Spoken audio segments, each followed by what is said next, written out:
मौलाना शहाबुद्दीन रिजवी बरेलवी ने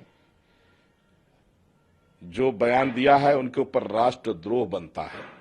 अगर कोई व्यक्ति देश के लिए खेल रहा है, देश के गौरव को बढ़ाने के लिए खेल रहा है, तो उसके लिए वही रोजा है, उसके लिए वही उपासना है। किसी पढ़ने वाले बच्चे के ऊपर, किसी खेलने वाले खिलाड़ी के ऊपर इस तरह की बातें करने वाले जो लोग हैं, ये राष्ट्रद्रोही लोग हैं। और इस मौलाना को तो दौड़ा करके गोली मार देना चाहिए। जब तक इस तरह के देशद्रोही मौलाना भारत में रहेंगे, तब तक ये शांति नहीं आने देंगे। ये चाहता था कि वो रोजा रखे, बेचारा भूखा प्यासा रहा है, जिससे जो है तो हार जाए, भारत की टीम हार जाए। यह इसकी मानसिकता राष्ट्र विरोधी है। इसके ऊपर देशद्रोह का मुकदमा पंजीकृत होना चाहिए। इसको ये नहीं पता है कि वह खेल रहा है, देश के गौरव को बढ़ाने के लिए वो बालक खेल रहा है। उस बच्चे के लिए तो सभी मौलानाओं को दुआ करना चाहिए, सभी मौलानाओं को जो है तो दुआ करना चाहिए कि और आगे बढ़े, हमारी टीम जो है, भारत की टीम जो है तो जीते। लेकिन वो मौलाना कह रहा है कि पानी क्यों पी लिए, खाना क्यों खा लिए, रोजा क्यों नहीं रखे। और अगर यह शरीयत की दृष्टि से अगर अपराध है, तो भारत के सभी देशभक्त मुसलमानों को ऐसी शरीयत का त्याग कर देना चाहिए जहां देशभक्ति न हो। तो जीएसटी कितना मिला है ये भी तो बताएं। उन्होंने जो कहा कि भाजपा सरकार में अपराधियों के हौसले बुलंद हैं, तो जितने गुंडे माफिया हैं ये सब समाजवादी पार्टी ने पाला था, और जो भी पकड़ा जा रहा है वो सब सपाई ही पकड़े जा रहे हैं। अपराधी चाहे वो बलात्कार करने वाला यहाँ का मोहित खान हो अयोध्या का, वो अभी सपा का नेता है, और चाहे वो दलित किशोरी के साथ रेप करने वाला जो है इमरान हो, सारे सपा के जुड़े हुए लोग ही बलात्कार कर रहे हैं, लूट रहे हैं, चोरी कर रहे हैं, और बचाव में अखिलेश यादव खड़े होते हैं। तो इसलिए अखिलेश यादव बयान देने में चूक कर गए, और जो कुंभ को लेकर के वो सवाल खड़ा करे, दुनिया का, इस धरती का सबसे बड़ा आयोजन हुआ है। पहली बार इतने लोग आकर के एक जगह स्नान करके चले गए, जो किसी चमत्कार से कम नहीं है, जो जादू से कम नहीं है। एक आश्चर्य है कि देश की आधी आबादी से ज्यादा लोग एक प्रयागराज में आकर के महाकुंभ स्नान करके खा पी के रह के चले गए।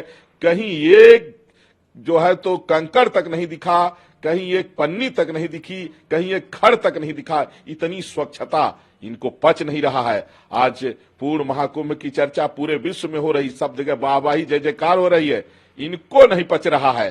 केवल ये सवाल जो खड़ा कर रहे हैं, वहां जो दतून बेचने वाला था वह भी लखपति हो गया। जो नाव के लिए बोल रहे हैं कि 30 करोड़ पाया, वो नाव का ठेकेदार था, उसकी कई नामें थी, इसलिए उसने 30 करोड़ रुपए कमाया। और जो ये कह रहे हैं कि अपराध बढ़ रहा है, अपराध बढ़ नहीं रहा है, अपराध खत्म हो रहा है। समाजवादी पार्टी के जो बोए हुए गुंडे थे, अब धीरे धीरे वो खत्म हो रहे हैं, तो इनको अब जो है हड़बड़ाहट हो रही है।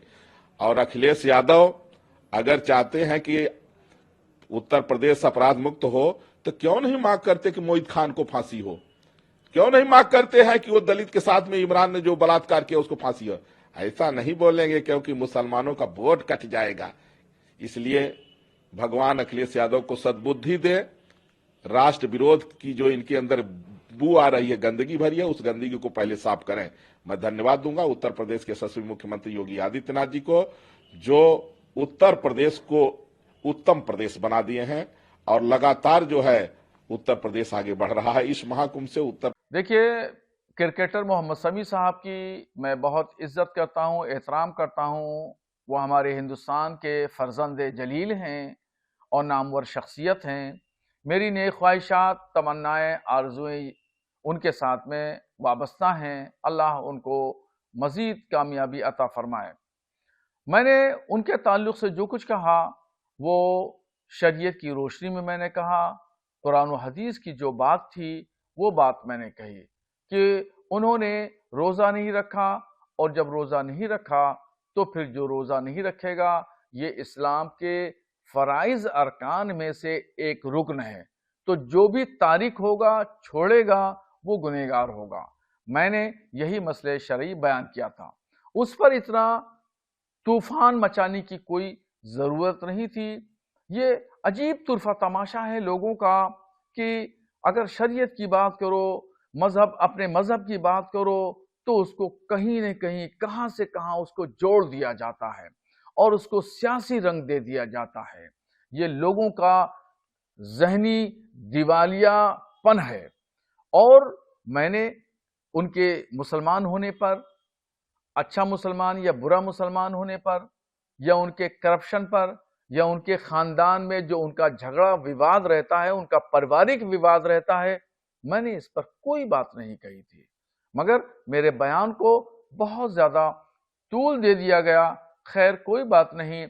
इससे बहुत सारे ऐसे नौजवान जिनको शरीयत के मसले की नोयत नहीं पता थी, उनको शरीयत के मसले की नोयत पता चली। हमारे मजहब इस्लाम के एक रुकन की इफादियत और अहमियत क्या होती है, उसकी भी जानकारी उनको पहुंची।